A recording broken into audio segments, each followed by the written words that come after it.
Um, okay, let's do this again. All right. Well, folks, at the time of this recording, it's been just over a month since the release of Kingdom Hearts 3, and the dust has finally started to settle. It all began as a crossover event between Disney and Square Enix that now includes 13 games, 3 main titles, several mobile and handheld entries, and is now known as the Dark Seeker Saga, and it has finally come to an end. Welcome to a special Kingdom Hearts 3 Spoilercast edition of the LAN Party Show. Woo! All right. My name is Brent, and today we are once again joined by Aiden over at Game and Scotch. Aiden, how are you doing today? I'm doing good, Brent. Thanks so much for having me back on. I'm glad to have you back on. I feel like I love your show. I try to watch it whenever I can. We have a lot of similar opinions about video games and things like that. So I love having you on, and I love talking with you over on Instagram. So Kingdom Hearts 3. It's been out for about a month now.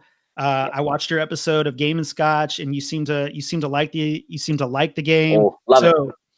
Let's go ahead and hear your opinions on Kingdom Hearts 3.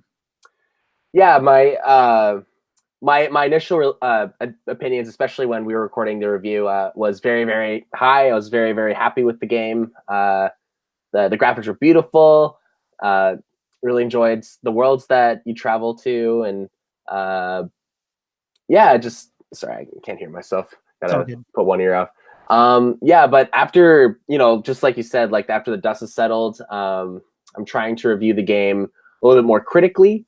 Because before I was just overwhelmed with emotions. Like it's been how long? Like 13 years since Kingdom Hearts 2, and I know. Yeah, right? It's been a long time, and you're just like, I can't believe this exists. I can't believe it plays well. I can't believe it's literally finally in this generation. And but now, like looking back to it, I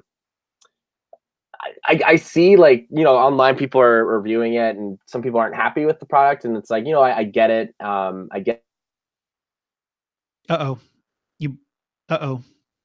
You froze.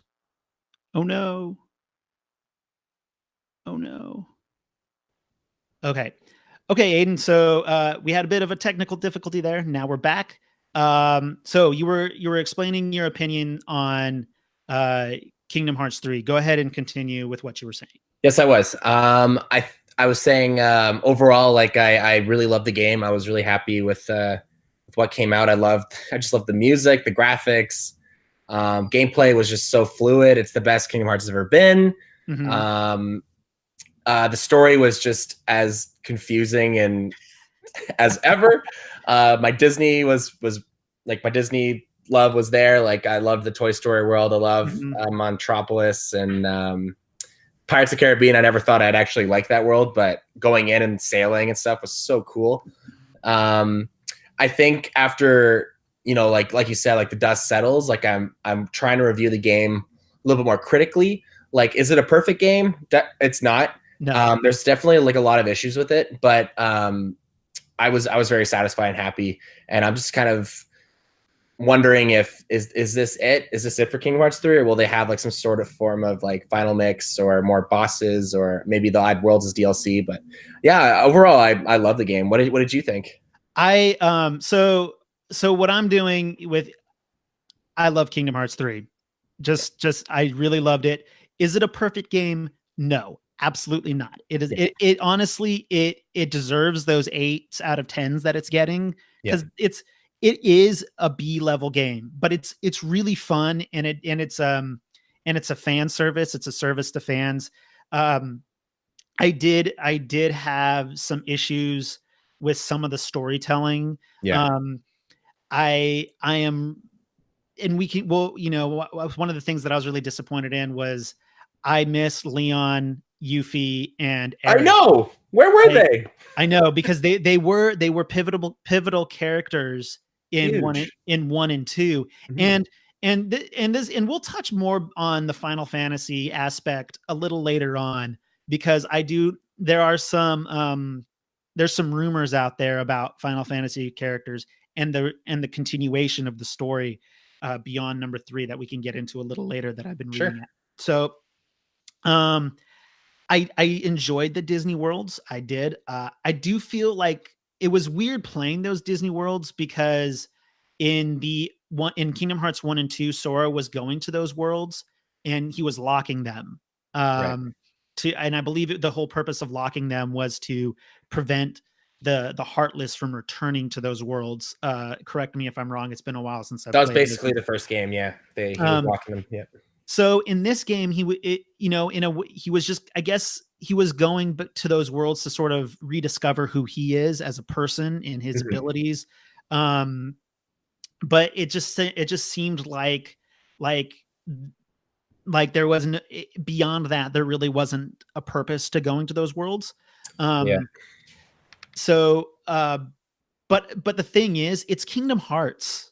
And it's our childhood finally coming to, in a way, it's our own personal childhoods coming to an end, just as in a way it's Sora's story coming to an end, or at least that part of Sora's story is coming to an end. So it's hard for me. So I know a lot of people are reviewing the game. I know that shout out to Games Whisperer. He did a review of the game and I read it. I didn't particularly agree with his assessment of the game. Oh, he didn't like it? I haven't read his review yet. You should read it. It's okay. Actually, all of his reviews are very well written and you should check them out. But the thing is, it's hard for me to review a game like this just because it has this series as a whole has a very special place in my heart. Yeah. And I also don't believe that people who haven't played all of the games should be reviewing it because it is a very complex story and things like that. And I've only played the 3 main titles. I haven't played the other titles.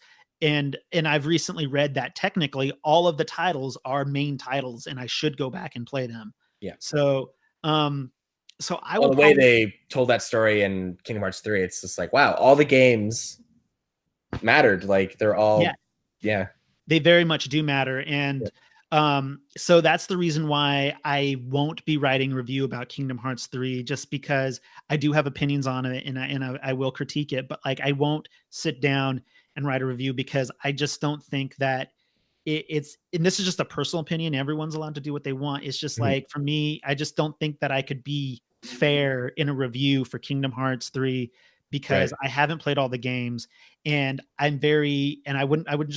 love the series so much that I just don't think that I could be honest in the review about it, if that makes sense. Yeah, that was basically the reception I got from my review. It was just like, it's like, oh, there was just a lot of, what's the word?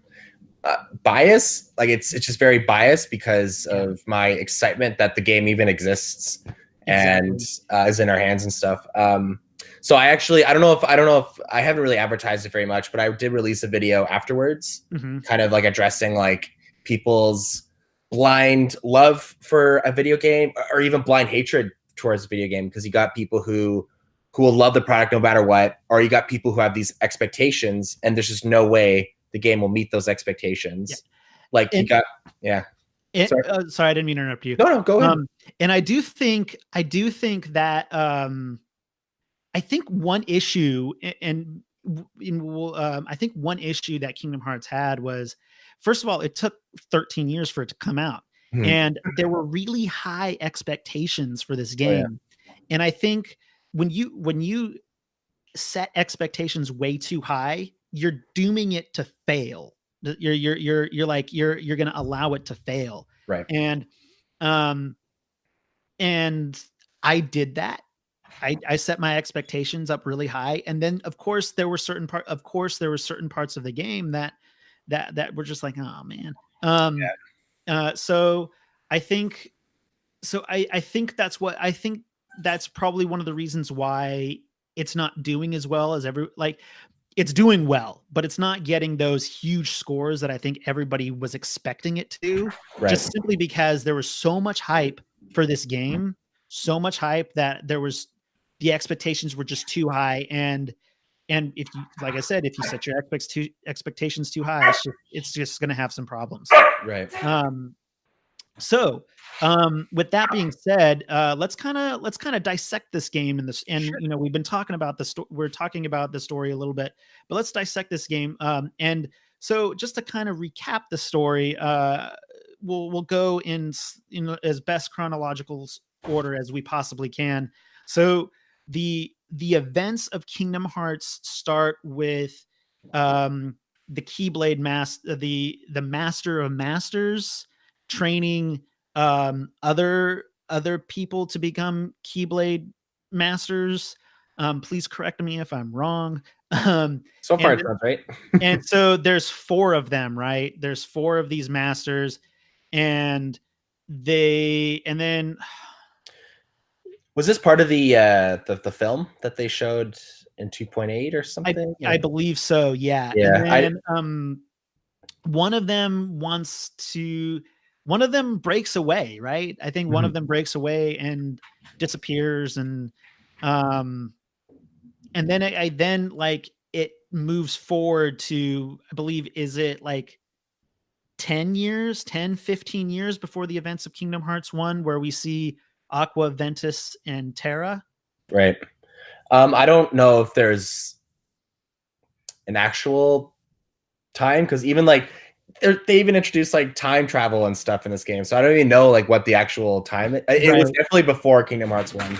Yeah. I think it was actually a long time before Kingdom Hearts 1. Yeah, so. Like I've heard, like I said, there's like, I've heard anywhere from, well, we know that Aqua is trapped in the realm of darkness for at least 10 years in this game. Yeah. How the events, so it would be Birth by Sleep. We're now in Birth by Sleep. Yep. During the events where we have Ventus, Aqua,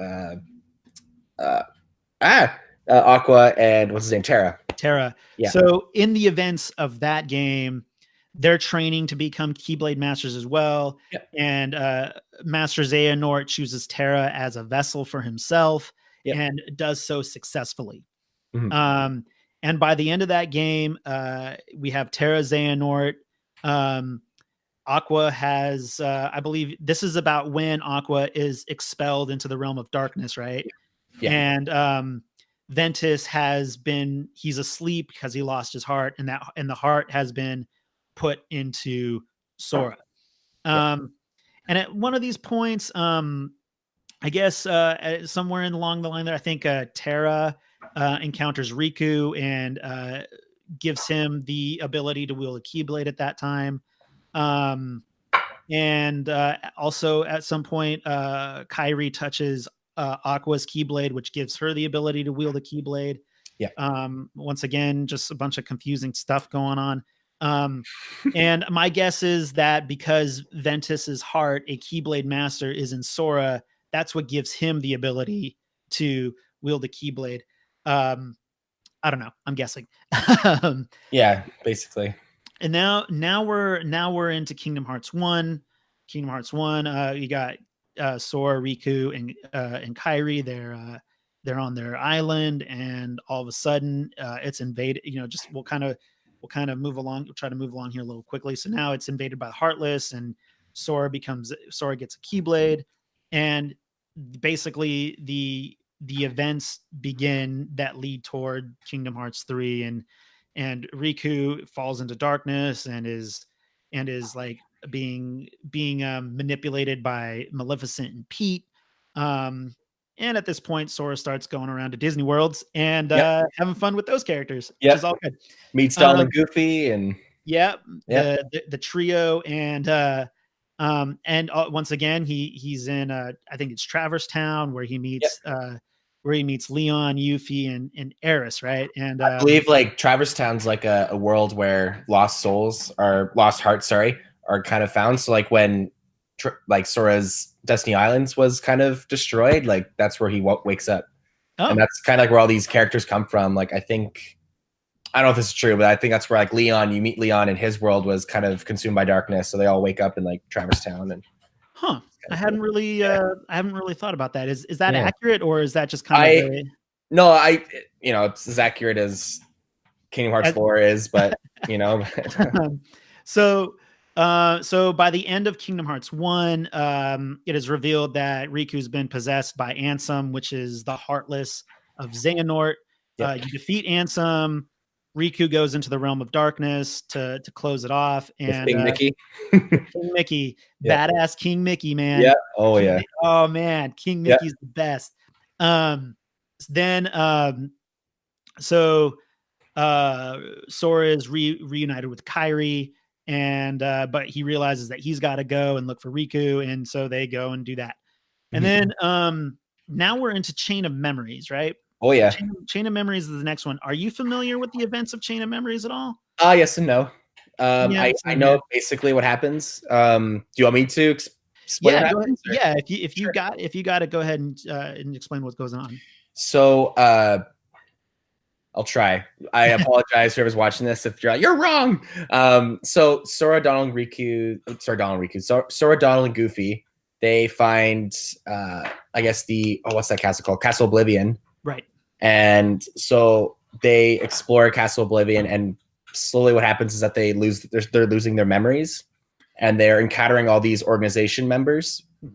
I don't know if in the game you understand what that is. Like, I don't think they explain the organization until 2. Yeah. That and that's one thing that I picked up on from watching all these videos as recap. But I guess like Chain of Memories is the official introduction to the Organization 13, but it isn't fully explained to what they're trying to do until Kingdom Hearts 2. And I believe there's they're introducing some, and then I believe it's Naminé, who's Kairi's nobody. Yes. who's I guess she's the one that's taking Sora's memories, and see, this is where it gets a little funky. Yeah, I believe at the end of the game, like that's when Sora goes into his deep sleep. Yeah, because she's gonna put his memories back together. Try to put it back together. Yeah.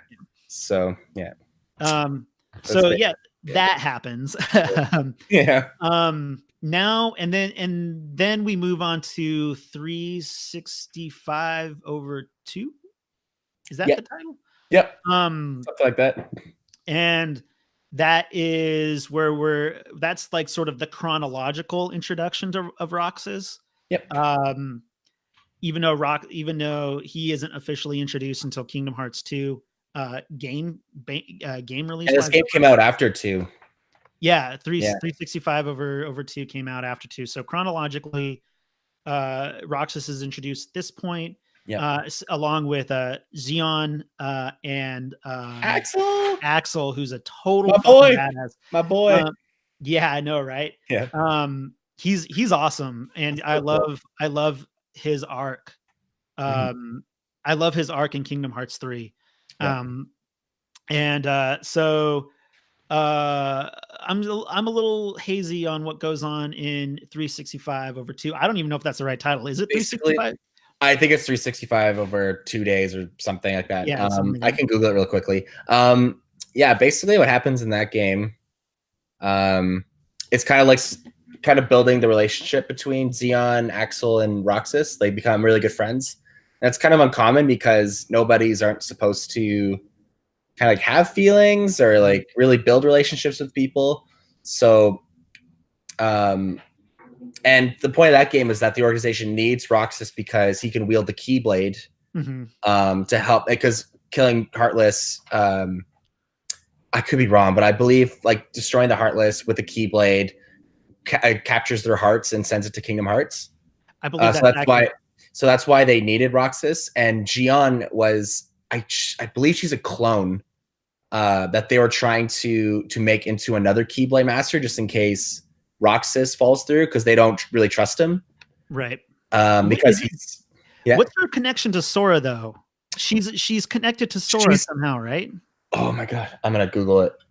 But I don't know if she has a relationship, like connection to Sora or Kairi.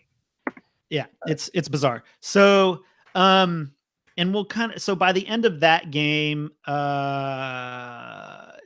basically what I believe. Oh, she carries some of Sora's memories and is the embodiment of nobody's. Roxas Gion is also able to read the Keyblade. Okay, so she's more like Sora. So she's got Sora's memories. Yeah, that doesn't make any sense. That doesn't make any sense. I love you, Disney. I love you, Square Enix, for making the most craziest story ever. I know. So okay, so by the end of that game, the organization has wiped out Roxas's memories, right? And Mhm. he sent to the digital version of Of Twilight Town, right? Yep. So, and then once again, Kingdom Hearts 2 starts Mhm. with Roxas.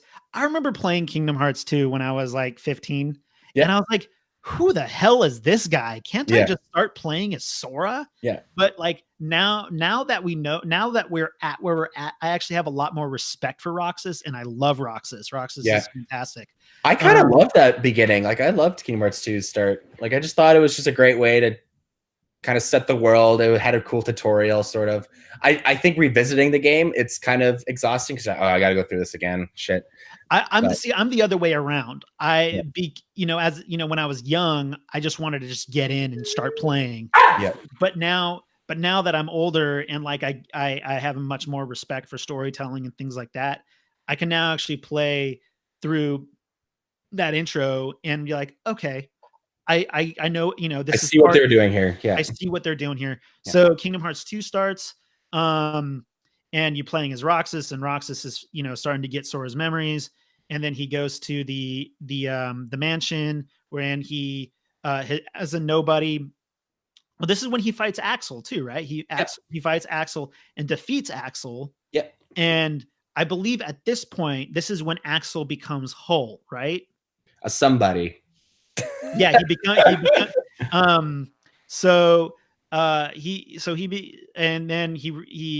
comes together with Sora, and then once again Sora's, you know, there's a much bigger, you know, there's a big story here that goes on with Sora. He goes back to Disney World and starts locking them up again.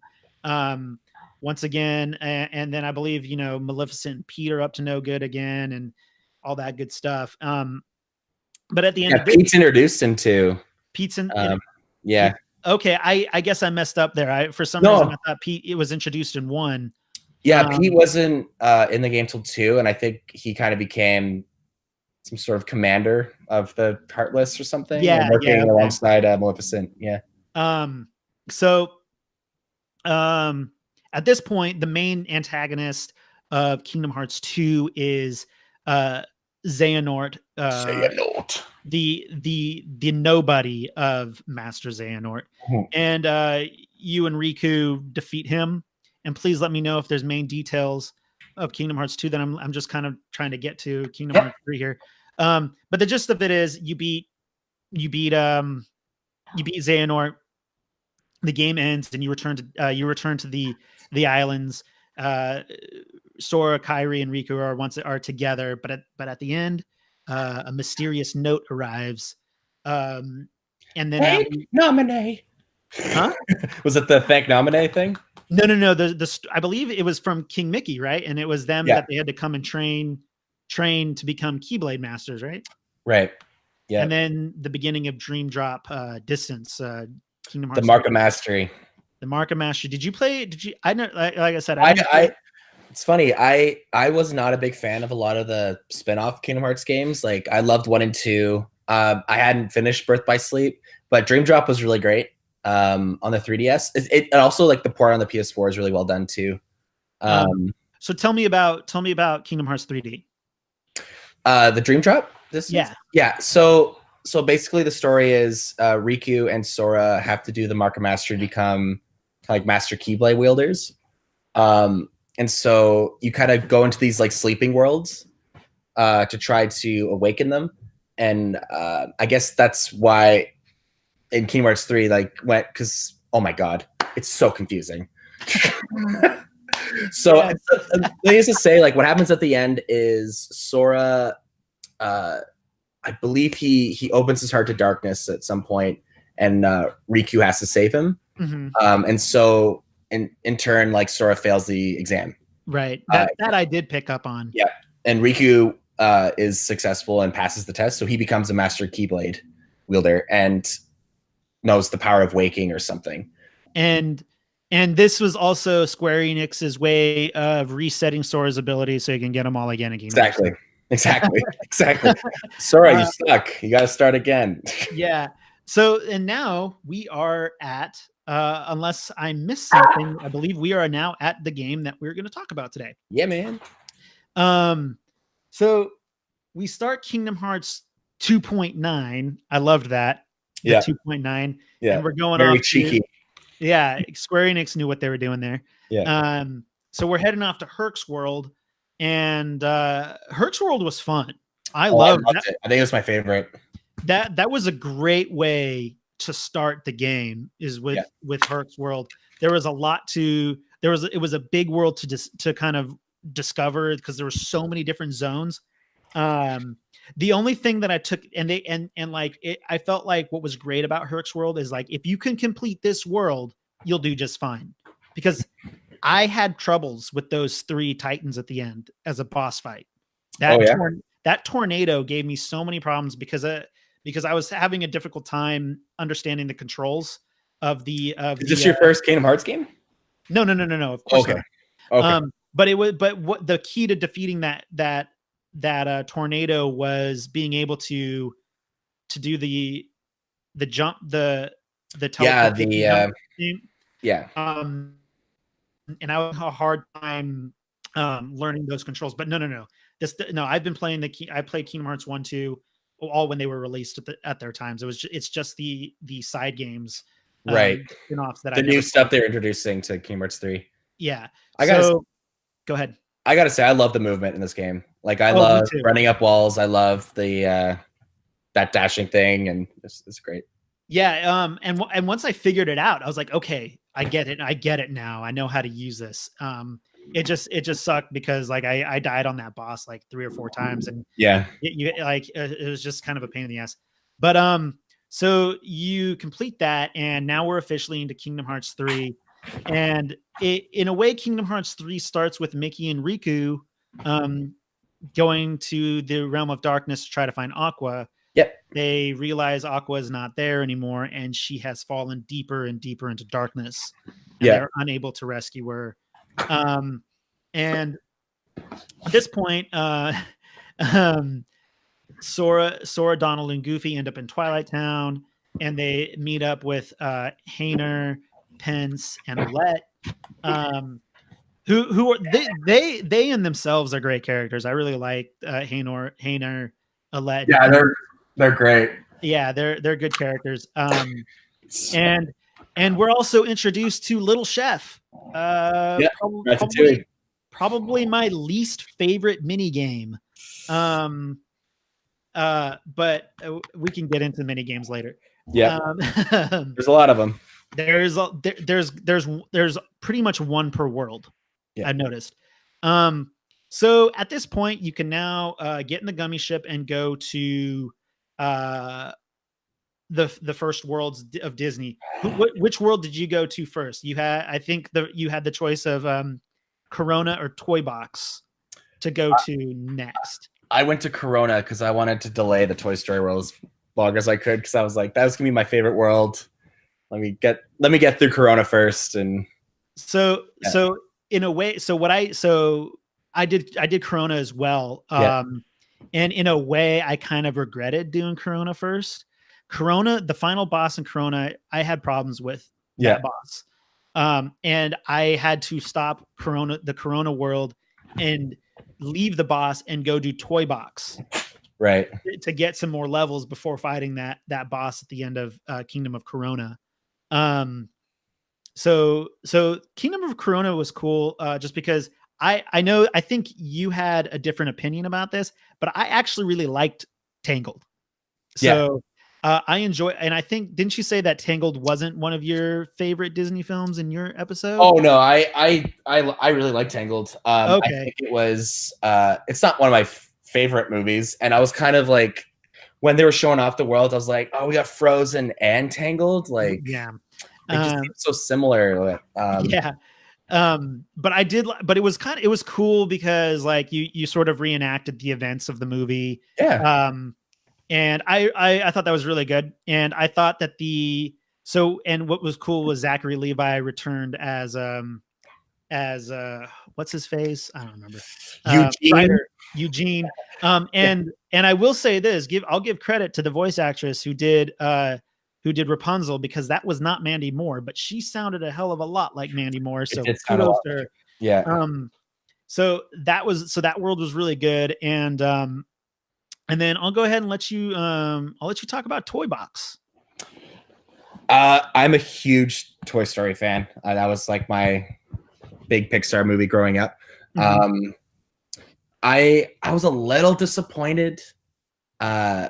I thought it started off so great. Like I loved starting in Andy's room, and it really just set the scale of how big Kingdom Hearts 3 was. Because you jump out the window, you kind of expect a loading screen, but you don't. You just keep going, and not only do you get out the window, you can jump off the house and drop onto the lawn.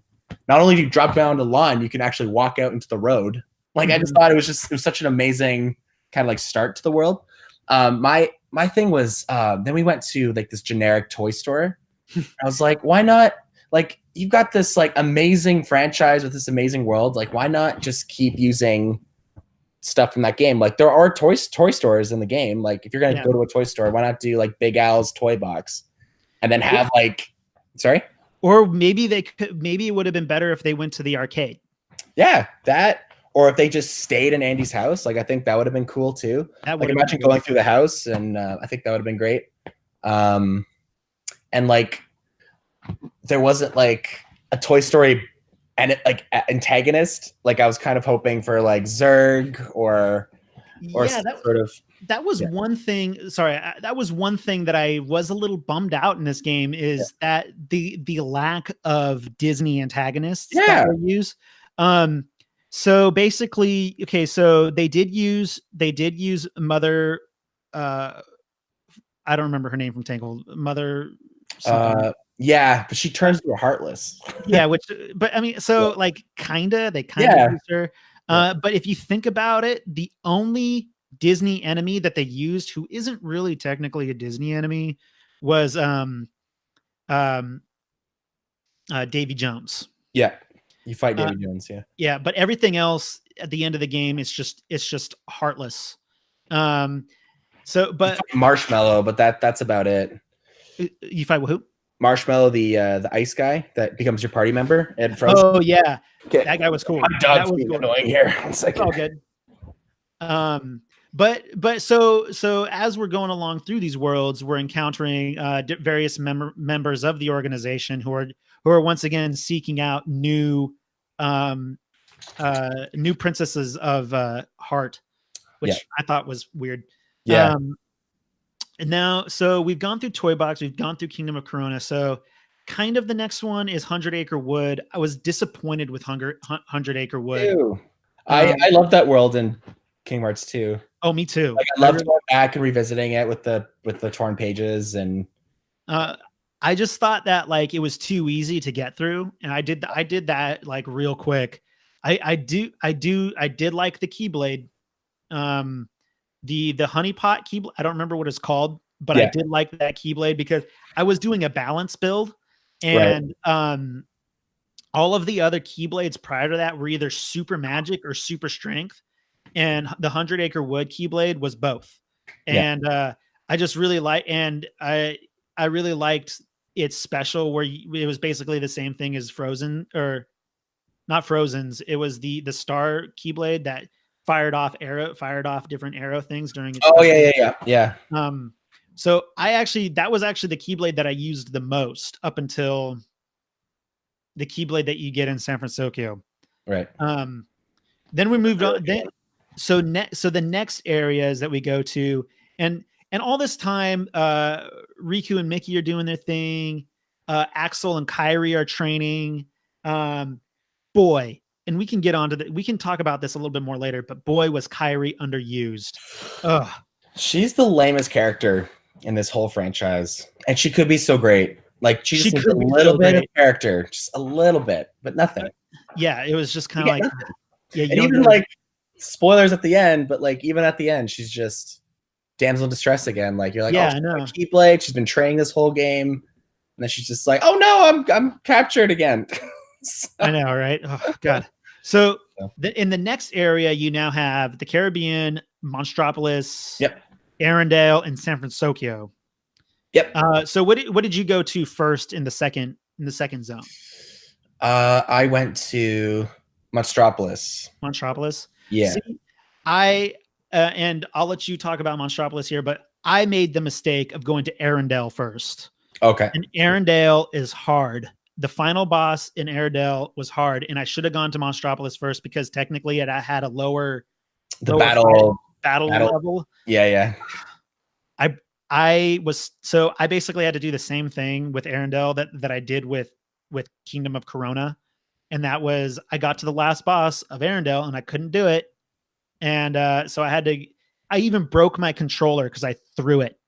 Oh my God. I threw my controller, and it broke a little bit. It's still functional. It just has a crack in it now. Yeah. But this is the second time I've broken a controller playing a Kingdom Hearts game. If people say Kingdom Hearts is an easy game to play, they're fucking wrong. Kingdom Hearts has challenges in it. Especially the first game, man. The first game was tough. Yeah, it is. And 2, if you play on a higher difficulty, 2 is very hard too. Oh yeah. So you went to Monstropolis. Go ahead and talk about Monstropolis. I'm a big Pixar fan, so I love Monsters Inc. as well, and I thought they really got the world right. I kind of wish there were more like NPCs. Like I kind of wish you saw more monsters, or like you kind of walked in on them doing their thing. Their thing. Yeah. But it was cool. You get to see got to see like the actual, the factory, and then you got to go through. I forget what they call it, but where all the doors are stored. Yeah, you're kind of doing this. Cool. Yeah, I just thought it was a really well done level. And even like the people that voice acted like Sully and Mike like sounded great. Like they sounded like John Goodman and it was Billy Crystal, I think. Billy Crystal, yeah, they did a good job there. Yeah, I was like, at one point I was like, is it actually Billy Crystal voicing Mike? And so I loved it. And in a way, they kind of brought back the villain there, but he still wasn't the he still wasn't the main bad, which was kind of a bummer. Yeah. No, it was a bummer. And then so after that is Arendelle. Arendelle is kind of is a rehash of the movie Frozen. I feel like Square Enix kind of had to do that because of the huge popularity with Frozen. Yeah. Frozen's probably one of Disney's biggest movies ever. I don't know why. I was never really the biggest fan of Frozen. Kids love it. Yeah. Kids love it. And like it was just kind of weird. Because you know how like it was Hans, right? Hans was like the villain in the movie. They kind of like haphazardly threw him in there. He doesn't say a single word. He doesn't say a single word. And then we got to see a rehash of Let It Go. That's probably like I think they redid that shot for shot, which I thought was pretty neat. Yeah. And then man, once again, that boss again, I love that boss. I thought that was a great fight. Once I was a decent enough a level to actually fight it and stand a chance, I did enjoy that boss. It was the giant wolf, right? It was the wolf guy. Yeah, it was. Yeah. I thought that was great. My gripe for that world is that it didn't feel like a Disney world. It was just a giant ice mountain. Yeah. You know, like you don't even get to go into Elsa's castle. I thought that was weird. That would have been cool. Yeah, that would have been cool. That whole ice cavern, like you could have just. That could have been Elsa's castle. It could have been Elsa's castle. Right. Just made it a little bit brighter, and like I think that would have been a lot easier. And like you said, like Hans was underutilized. I feel like. Oh yeah. Yeah. Absolutely. So after that, so the next one that I went to, and this is probably my favorite world in the entire game, was the Caribbean. Me too. The Caribbean probably was it's so much fun. Like, yeah, it's the coolest world. It's essentially an open world, and they dumbed down the sailing mechanic from like Assassin's Creed 3 and Assassin's Creed Black Flag. And it was dumbed down in a good, fun way. Yeah. Into a nice, good. That made it accessible and not annoying. Like it exactly. was a quick mini game, right? That was, and like the guy who did the voice of Captain Jack could be a Johnny Depp impersonator. So good. That world is the best world in the entire. Well, Basically, I guess like so the best world would for me definitely is the Caribbean at like, let's say number 1, and then San Francisco is probably like 1.5. They're very close for me. Yeah. I like both of those worlds so much. Yeah, the Caribbean was great. And the boss fight for Davy Jones was so awesome. Epic. It is the best fight in the game. Like, oh, definitely. You're in the giant whirlpool. Davy Jones is fighting you. I was like, this is amazing. Yeah, and what's funny is like that boss. He's not really that hard either, but he's fun. Just probably. I think the reason why I had so much fun with Davy Jones is because he was actually a Disney villain, and he was also a great villain in the movies, and like to be able to actually take part in that fight was awesome, and to see those awesome Pirates of the Caribbean like characters that you love to just kind of be there, it was really great. I love. They don't hold back on the story either. Like they show like literally I think it was one of the British ships just blowing up, and the guy's like, "Yep, I'm dying now." And they didn't hold back on any of the storytelling. Like it was like you said earlier, like shot for shot from Pirates. Like it's really just good business. Yeah, it's good business. Yeah, exactly. And like Will dies technically, and like and I was like, it was interesting how they did. It was interesting how they did that too. It's like, man, they took a PG-13 rated film that you wouldn't put into a E+ game, but they still like did it in a way that like it's just kind of like that's Pirates of the Caribbean at World's End. Yeah, that's great. I loved it. Yeah. Like, man, I can't get over how expansive that world is, and I can't get over how beautiful that world is. Like, and then you could just jump out of your ship whenever you want and go swimming. Like, what? Yeah, I know. What? So great. It's almost as if like it's its own game inside of a game, because it's a pretty sizable open world, the Caribbean. My big issue with Pirates is that I wish they would tell you how many treasures are on each island, because now I'm to the point where I'm trying to get all the trophies, and now I'm like, I don't even know where to start, because I've been every island. I'm like, I'm missing like 15 treasures. Like, I don't even know where to start. Well, the beautiful thing is you got the internet for that, and you can there it is. If you really need to, you can go and I will admit that because I really wanted to get the Ultima Blade for the final boss. Oh, I still have to do that. I cheated and I used the internet to find all the Mickey emblems. Because you have to find them, all the lucky emblems. You have to find 80 lucky emblems to get an Orichalcum Plus. Okay. Yeah, and you have to have a total of 7 Orichalcum Pluses. There's one in the final world, right? And then I have to. Yeah, I gotta do that. Yeah. So then we move on to San Francisco. San Francisco was great, and it's basically the sequel to Big Hero 6 that we all want. Yeah. And it was really cool I really like Big Hero 6. That's probably one of my, besides Wreck-It Ralph, that is something that they should have put in. They should have put in Wreck-It Ralph. Wreck-It Ralph. Yeah, he was a summon, but I think that the Wreck-It Ralph world would have probably been a really good world. Yeah. They could have redone Wreck-It Ralph 1 as a world for Kingdom Hearts 3, and I think that would have been amazing. They could have even like what was the sweet racing game? Like that could have been the mini game. It's like yeah, that would have been like Mario Kart. That would have been so fun. Oh my god. So and I feel like we're missing some chunks of so in all of this part 2, there's some crazy stuff going on with the old members of the organization. They're trying to find bodies for these nobodies. So they're trying to figure out a body situation for Roxas. Yeah.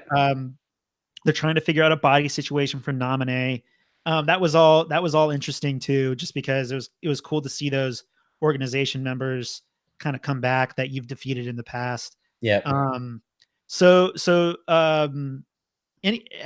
Is there any story points that I feel like anything other major? Because we're kind of going into the end game now of Kingdom Hearts 3. None of the Disney worlds really affect the story at all. Right. The main story. which is kind of a bummer.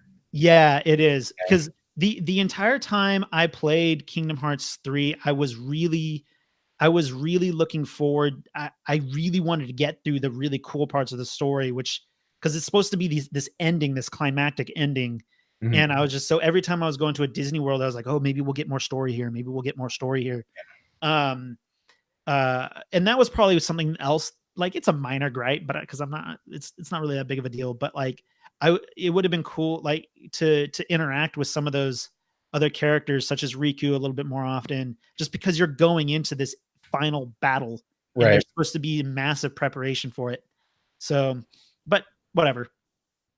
So now we have moved on to the final world. This is where things get crazy awesome, right? Mm-hmm. You're at the Keyblade graveyard, and you're there with all your buddies, and you go in because you're about to do this final clash with Master Xehanort, and everybody dies. Sora in a way, Sora lets everybody die. Yeah, but in doing so, he gets the power of waking. And this was a really cool sequence. I really liked this power of waking sequence, where you're falling in the darkness and you go to the worlds and you fight that thing in each world. And I thought that was really cool. And you're slowly bringing everybody back to life. And so you do that, and then the craziness happens. Tell us about the craziness, Aiden. What goes on next? After coming back from the final world? Yeah. So they go back in time. Mm-hmm. Oh, no, wait. Or is this when that stranger guy appears, and then all the keys kind of help you fight? Yeah. So basically you go back right to the events where you all die. Yeah. Right? Yeah. So go ahead. Yeah, that's kind of where we're at now. So I guess Sora faces the darkness instead of like fears it, and summons. I don't know who that character was. I don't think was it even. He was just. I think he was just a dead Keyblade wielder who's spirit. Like, hey, dude. Yeah. So and they summon, I guess, the hearts of all the the Keyblade wielders that died in the war, and yeah, I gotta say that was very emotional. Like I was like almost crying like the whole time it was happening. Like the music was just, it was epic at you, and you're just killing all these Heartless, and there's like thousands of Keyblades, and like the way that this game is freaking gorgeous, man. Like, I don't know. Yeah. So good. Yeah. So good. And then sorry, I'm just trying to remember the end. I know you're in the train again, blowing up more Heartless. Was that before all this stuff happens, or was that after?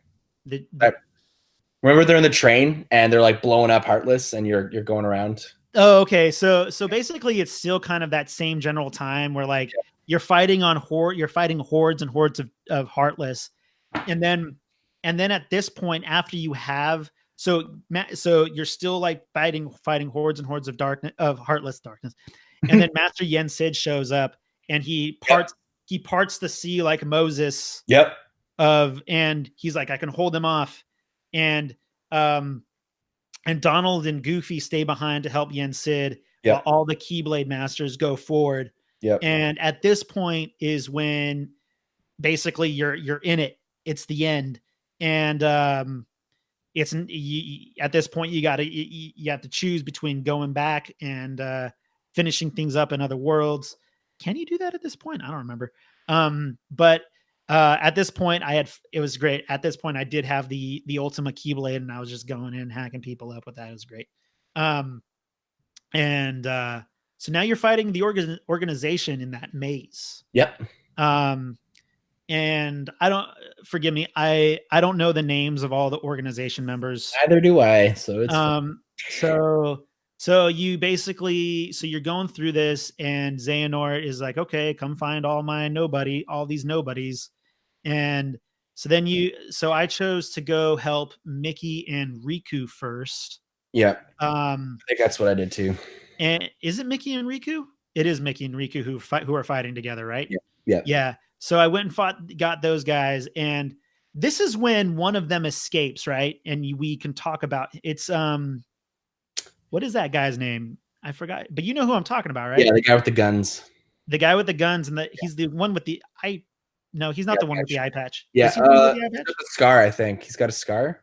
I think that is right. Okay, and we can talk about him a little later. So he escapes. He had the guns. So then you help them out. You defeat those ones. Then I went on to I went and did Kyrie and Axel next. Yep. And that was a good one. Because like you got to see a little bit more of Axel in action. Because Axel's a badass. We all love Axel. Right now without his rings. Yeah. And so that was great. And so you defeat those guys.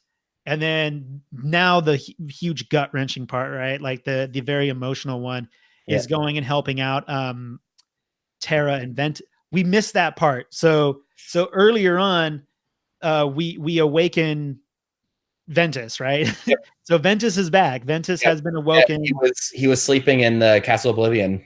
Aqua was hiding him. Yeah. And at that I should have put that in there. Oh well. So much story, man. So much story.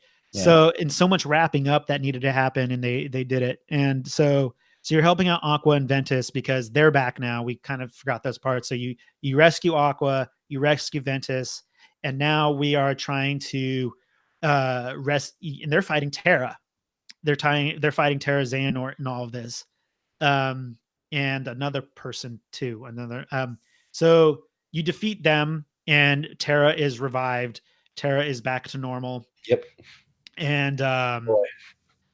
And basically now it is dark. The game is we're there, and there's only 3 people to defeat left, and that is we have Ansem, Nobody Xehanort, and Master Xehanort that have yet to be defeated, and we're going up to them.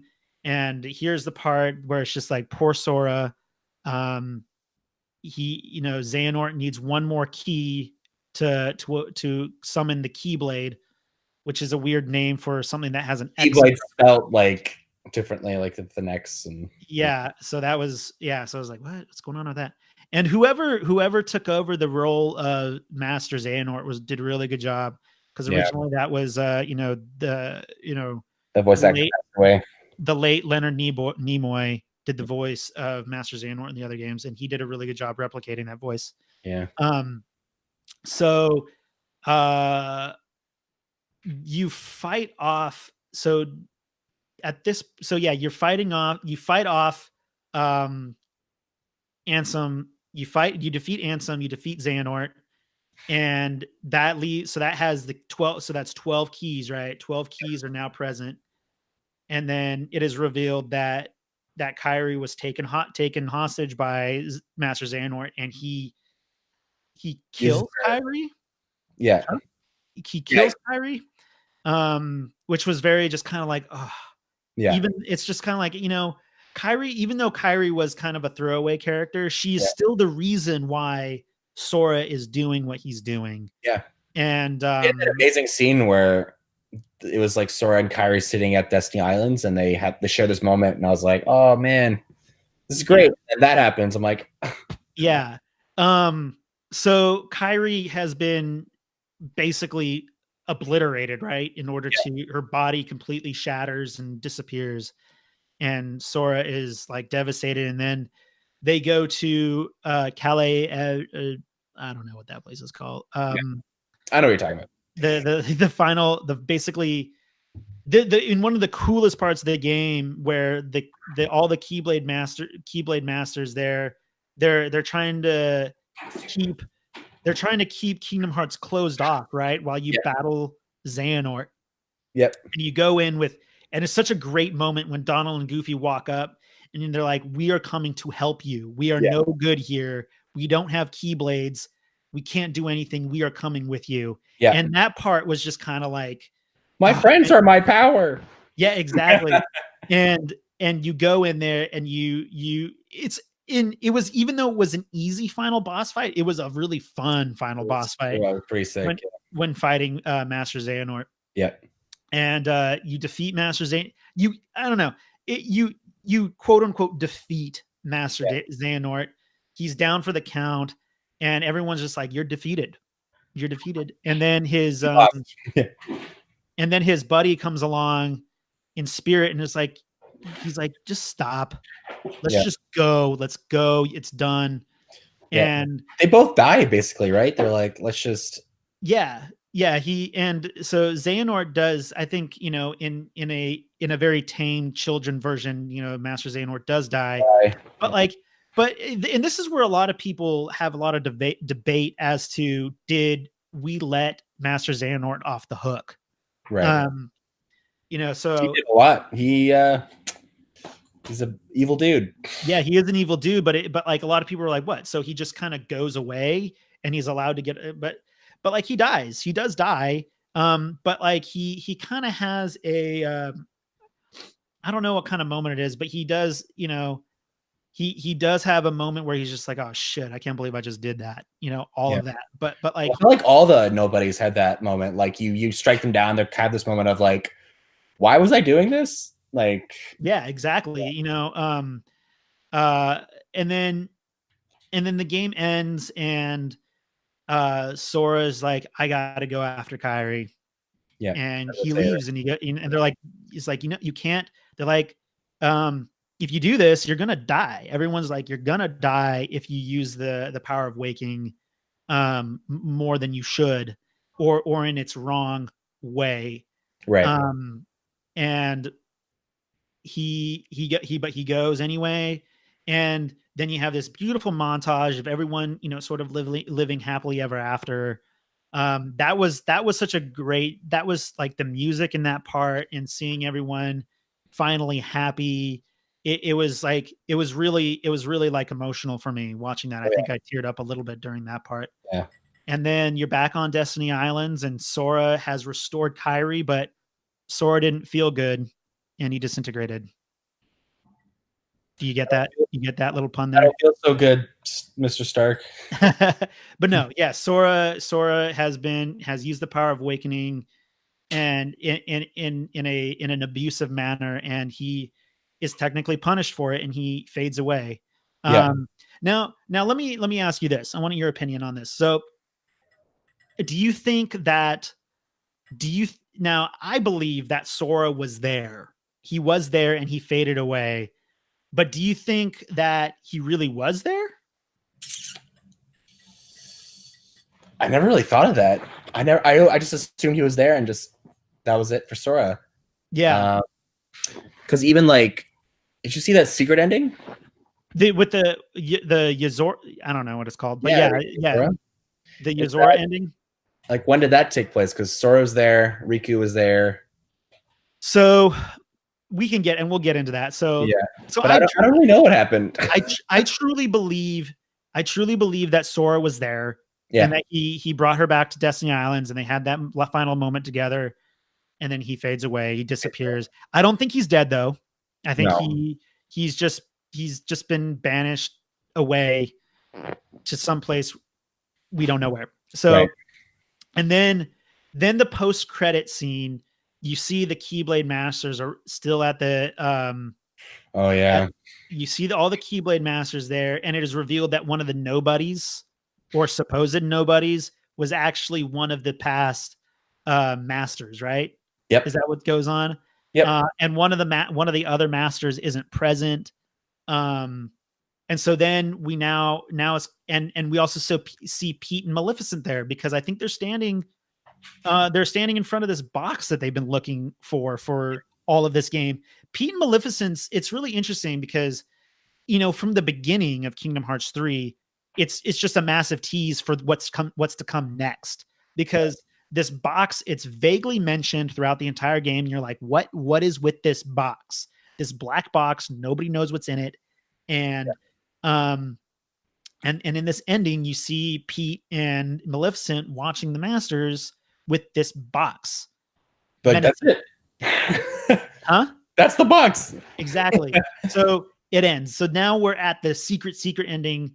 Now, did you unlock, were you able to get enough of the Mickey emblems to see that ending, or did you have to watch it? I watched it on YouTube before this. Yeah.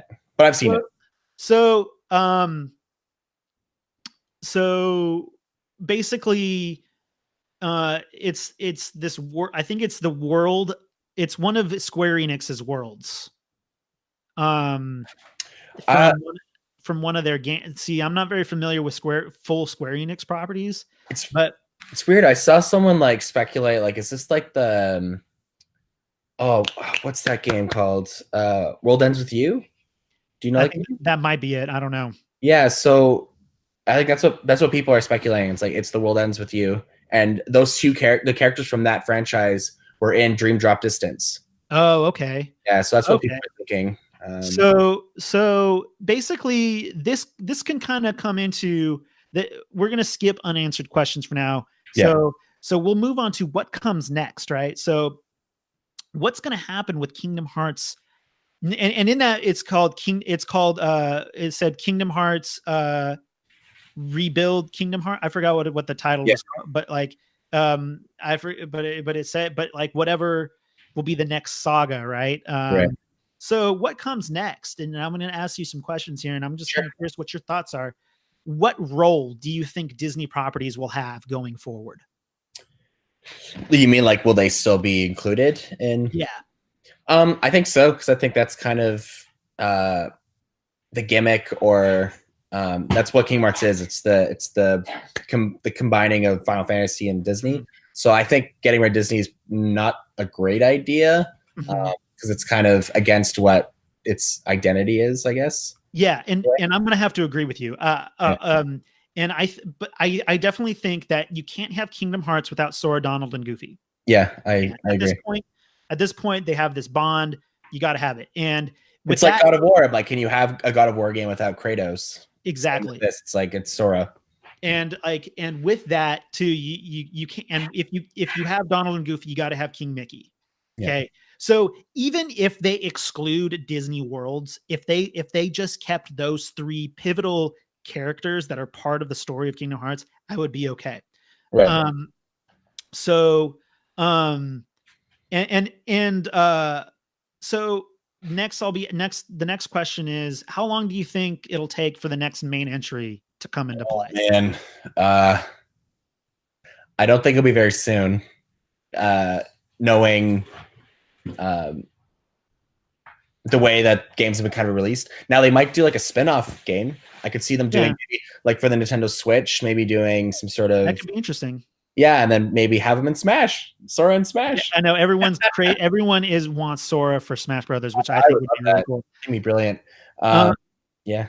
Everyone in like YouTube comments, they're all joking, like, oh yeah, Kingdom Hearts 4, it'll be for my grandchildren. Yeah. Now I did read that Square Enix, they are saying that they're going to try to put them out a lot quicker now, but it took them 30, yeah. Who knows?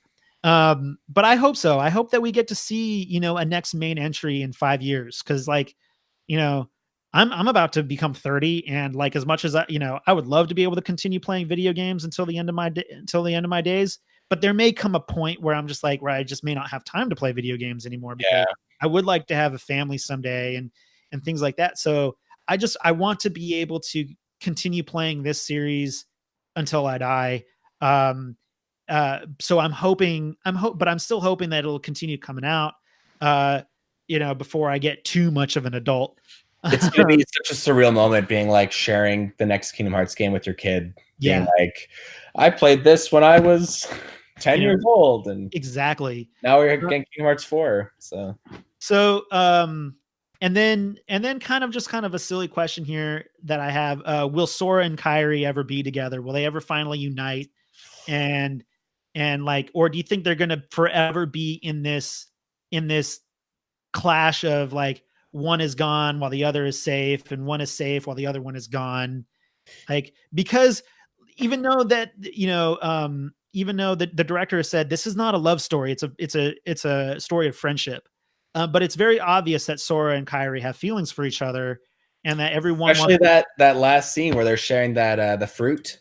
Yeah, that's a love fruit. Exactly. Yeah. So and even Sora's just like, since the day that she was taken was the day that my journey started. And even he says, like, we haven't been able to, you know, be together because of all of this shit. And I'm ready for us to be together. That's basically what he said. Yeah. So do you think they will ever finally? Well, you know, I'm having troubles thinking that Sora will be in the next game. Like, cause this trilogy is kind of over. Like, I'm wondering, would they do a different protagonist? So maybe that does happen. Maybe Sora and Kairi never have a happy ending ever together. See, I'm really hoping that isn't the case, because like I said, you can't like it's weird when, for me, it's weird when a protagonist suddenly shifts in a series where like one protagonist is the main one for like so long. Yeah. So like I would have a hard time playing a main entry of Kingdom Hearts if it isn't Sora. That was my issue with like the Gears of War franchise, because Gears of War 4 happened. You're not Marcus, right? And I was just like, but he's there. I'm like, dude, this guy's the coolest. Why aren't we playing him? Like, And I think that was kind of a case with me with some other games. Like I had a hard time playing Red Dead Redemption 2 because it wasn't John Marston, right? And I love John Marston a lot in the first Red Dead Redemption. So it's just really difficult for me to play a series where it's just not like where it's just not the main character. You don't have your character, So a few unanswered questions here. What's going on with Maleficent and Pete? What's in the box? Do you have like any predictions here? I was kind of mad at that ending because I have no idea what's in that box. I didn't watch that movie, so when those people like appeared, those like Pegasus unicorn people appeared, I was like, I don't know who those people are. And like Maleficent and Pete were such a tease the whole game. I know. The first thing you see in the Olympus world is Maleficent and Pete talking to Hades. I was like, oh yeah, here we go, guys. Here we go. And Kingdom Hearts. Yeah, exactly. And I was just so disappointed. I was like, because I loved him too. I love fighting Pete. I kept running into Pete, and that was he was such a great bad guy. So I was a little disappointed in that. And I know you and I touched on this. It's like, there's just no Disney fights. And I was... Yeah, I know. No Disney villains. Like, where are the villains? Right. So, yeah, I know. Because there's so many, Disney villains. They're really great. They're great villains. You can tell, like, they wanted to tell their story and not Disney stories. Or even a Final Fantasy story. Because they completely omitted. But now here, this is where I lead into a rumor that I have here. Okay. So there's a lot of rumors. One rumor is that and even the guy who voices Leon posted on Twitter, I'm sitting this one out for now. He's saying something he said something along those lines. It's not a full-blown quote. So the rumor is that Final Fantasy worlds could be a primary focus of Kingdom Hearts games going forward, thus the reason why Final Fantasy characters were omitted from Kingdom Hearts 3. Fucking, I hate that. I honestly, I can't stand Final Fantasy. I was not a franchise I played growing up. Me neither. My only knowledge of Final Fantasy is literally from Kingdom Hearts. Like, I know Leon, I know that's basically it. But I think that's when I stopped playing, is when the Disney leaves. I stopped playing. Yeah. So I think that would be really cool. Like, I'm like semi into Final Fantasy. I've played a few of them. Yeah. I know the stories of a few of them. And I think that could be a very interesting change. But I hope maybe sprinkle them in along with other Disney worlds. But I guess in the end, we're just going to have to see what happens. I'd be open to like them including more Final Fantasy in the game. But I think if you completely cut out Disney, that's like literally the reason I'm playing. Right. So, yeah. So to sort of kind of go into the ending of the show here, Kingdom Hearts 3 has a lot of other things to offer, such as mini games. You got the classic games on your phone. You got the Gummy Ship. You got the sledding in Arendelle, the video game in Toy Story, the dancing in Corona, Little Chef, the flan challenges, and sailing in the Caribbean. What were some of your favorite mini games in Kingdom Hearts 3? I liked the Pirates one. I think that was probably my favorite mini game. Yeah, there was a lot I didn't enjoy. A lot of mini games I did not like. It felt very like PS2, like these like strange mini games that are sprinkled in the games that aren't well designed, or And here's something, and this might be a kind of an unpopular opinion. The game is definitely a PS2 game. Oh yeah. On the PS4 or Xbox One. They kept the basically the same format, the same the same sort of like build for this game. And I think they did that I'm sure they did that on purpose, just because okay, this is how everybody's been playing it for almost 20 years. Let's just keep it that way. One thing that I'm hoping, though, is in the next installment that they do bring I do hope that they bring the gameplay and the mechanics into the next generation of console, whatever it is, because the way that they had that game built, it's very outdated. But I loved it. It was a lot of fun. I love that it was outdated. I loved being like, I got the PS2 vibes. Even like the games that I hated, like I kind of just overlooked them because I was like, this is reminiscent of the PS2 days. If you played Jak and Daxter, if you played, any of those games, there's always those shitty mini games, And don't get me wrong, I am not bashing on it by any means. No, because I didn't want to come off like that, but no, but I think, but I do hope that because it was, was the ending to a specific trilogy, they just need to keep it completely congruent with all the other games. But it would really be cool that, now that we're done with the Darkseer saga, if they change things up a bit for whatever comes next. So, unfortunately, you're gonna hate me when I say this, but you're gonna have to play the hell out of those mini games, because if you want to get the Ultima Blade, you got to do all the flan challenges. You got to do the sledding in Arendelle. You just have to get because I've been completing trophies. So I got the trophy in Corona. I got the trophy in Arendelle. So do you have to grind those mini games? What do you, what are you talking about? Like I'm talking about trophies. Like you have to get over a certain amount of score to get stuff. Are you talking about the dancing in Corona? Yeah. So the only mini games that matter for the Orichalcum pluses are the flan challenges. Do you know what the flan challenges are? It's the big old heartless gummy thing that'll pop up out of the ground, and you'll have to go. Yeah. And you have to get a certain score. You have to get a very specific score to get like the quote unquote high score. Right. For that. And some of those challenges are hard. Yeah. Some of them are really difficult. But the grind for the Ultima Blade, it is basically what it is. It is grind. Yeah. I spent a week grinding for that, and I hated every minute of it because I just wanted to complete the story. Yeah. But I wanted to complete the story with the Ultima Blade and get the secret ending. And yeah. So, well, we've been talking here for quite a while. Do you have any before we close out the show here? Do you have any last minute thoughts on? Yeah, I think if you're watching this, you've probably already played through Kingdom Hearts. Yeah, I love the game. I see why people didn't enjoy it as much as the other ones. Is it my favorite Kingdom Hearts game? I think 2 is still my favorite. But yeah, it's so funny. I keep going through different opinions. Like last week, I would have been like, no, Kingdom Hearts 3 is the best. But now I'm like, I think Kingdom Hearts 2 is the best because it just had a lot more moments I remember. Mm-hmm. Yeah, just keep playing Kingdom Hearts. I don't really know what else to say. Yeah, it's a great game. I liked it, and it was a great game. It felt so good to finally complete this epic saga of craziness. Surreal.